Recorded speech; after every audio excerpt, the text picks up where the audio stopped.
आज के टाइम में शॉपिंग, बैंकिंग और इवन जॉब सर्च भी इंटरनेट पर हो रहा है, बट साथ ही स्कैम वेबसाइट्स भी बढ़ गए हैं।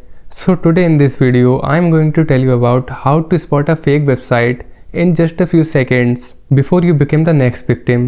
So let's start. Tip number 1. Always look for HTTPS in the website's URL. जब आप किसी वेबसाइट का एड्रेस बार देखते हो तो वो HTTPS होना चाहिए। ये एज सिक्योरिटी के लिए होता है, which means website is using encryption to protect your data. अगर सिर्फ HTTP है, it means the website is unsafe. वहाँ आपके डेटा ब्रीच होने के चांसेस ज़्यादा हैं। Point number 2.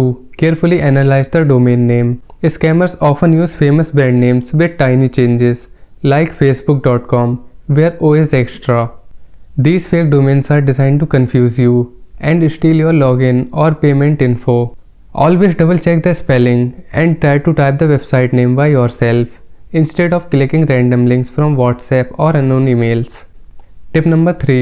Check for spelling mistakes and poor grammar.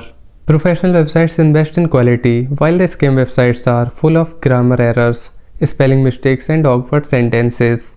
So guys, next time when you visit a new website, look for HTTPS, check the domain name and carefully read the content. Like, share and subscribe for more digital tips and comment below, have you ever spotted a fake website?